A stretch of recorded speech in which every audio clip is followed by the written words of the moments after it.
Measles is on the rise in the U.S., being found in 17 states, including New York and Pennsylvania. The 58 confirmed cases equaling the total number of cases for all of last year. Joining us now, Onondaga County Health Commissioner Dr. Katie Anderson. Katie, always good to see you. Thanks for being here with us. Good to see you. So I have to ask you right now, how concerned are you with what we're seeing across the country? Before we get to where we are locally, what of this story across the country? Yeah, so in the U.S., there are multiple vaccine-preventable diseases that are starting to kind of resurge, and measles is probably the most concerning among them, and that's for two reasons. One is that measles is highly, highly transmissible. So if we think back to our early days of COVID, when we would talk about things like the reproductive number, so if I have COVID, how many people would I infect? And for COVID, it was like 2 to 3 if they were totally susceptible and never vaccinated. For measles, it's the most transmissible virus that we know of, and it's between 13 to 18 people would become infected from one person with measles. Or put differently, if you had measles and were in a room with people who were totally non-immune, never vaccinated, never infected, 90% of them would become infected. It also hangs out in the air. So if I have measles and I leave the room, my measles floats around in the air, it's airborne, for 2 hours after I leave. So this is a highly, highly infectious virus. And when we look back in history, that explains why historically, when it would be introduced to places like Fiji, which had never seen measles before, 1 in 4 people died within 5 months. The other reason that we worry a lot about measles is it's infectious, but it also has the potential to be very severe. So a typical measles case, people should know, we don't see it as much anymore, is a febrile illness, so a fever, a cough, watery eyes, and this characteristic measles rash. But we know that 1 in 5 people with measles may need the hospital, 1 in 20 may get pneumonia, 1 in 1,000 may get a brain infection called encephalitis that may cause permanent brain damage, and between 1 to 3 out of 1,000 may die from measles even with the best care. So it has the potential to be very severe, very infectious, and it's a cause for concern. Any cause for concern locally? Do we have any local cases, and what are you watching for? So fortunately, we don't have any cases yet locally. We are on high alert. The whole state, the whole country is on high alert for measles right now because the numbers are already higher this year at this point than they've been in previous years.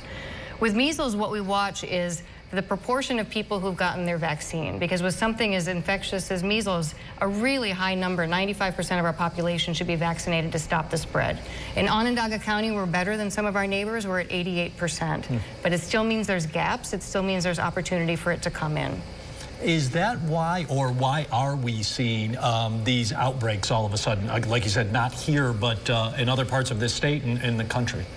So measles it's been around for centuries, even though a vaccine's been available since the 1960s.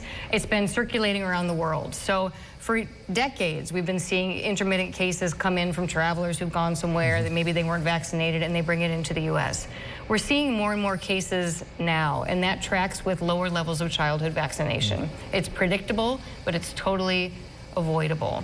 And one reason that I think we're seeing this, and it's really concerning, is that we're not seeing measles, we're not seeing polio anymore. But decades ago, we might have known somebody who was in an iron lung from polio. We might have known somebody who died from measles. But we're kind of victims of our own success in public health, and that we've prevented these diseases, and now people don't value the vaccines as much. The best way to protect ourselves from measles? Vaccination. There's no specific treatment. The vaccines work very well. They've been around for 60 years. They've been in hundreds of millions, if not billions of kids. Very safe. And 2 doses protects you 95 to 97%, which is about as good as you get. Good news is if you were born before 1957, you were probably already exposed and immune, so you don't need a vaccine. But for everyone else out there, it's go out and get your vaccine. For kids, if you've not been vaccinated, especially because of the concern right now in these months, certainly get it before school ends or certainly before camp. How well does the vaccine work? So I think earlier on you kind of explained some of the dangers if you do come down with measles, especially like you said, if you're not immune, not vaccinated. You are vaccinated and for some reason you end up around somebody. How much protection do you have? Well, so no vaccine is 100%. Sure. Measles is about as good as you get at 95 to 97% protected, and it should lower your risk of severe disease as well. If you're exposed to someone with measles, so say we get a case in Onondaga County, what do? Step 1, support the person and get them into the care they need. Identify who they've been exposing themselves to or their contacts, and they would all get a vaccine within 3 days of being exposed to protect them, because there could be some escape or kind of that 3 to 5% who's not protected. And then you try to prevent onward spread to elsewhere in the community. And how easy is it to find and get vaccinated against the measles? It's a common childhood vaccine. So if parents don't know if their child has gotten the measles vaccine, it's part of what's called MMR, measles, mumps, rubella, part of standard childhood immunizations. Should be available through your pediatrician, or call the health department if you're having trouble. For adults, it's at all pharmacies. You talked about it a little bit earlier, victim of our own success, and there seems to be other reasons why we are vaccine hesitant here. How do we get over that reluctance? Well, so one is, as I mentioned, an undervaluation of how serious these diseases are and why those vaccines were so urgently needed.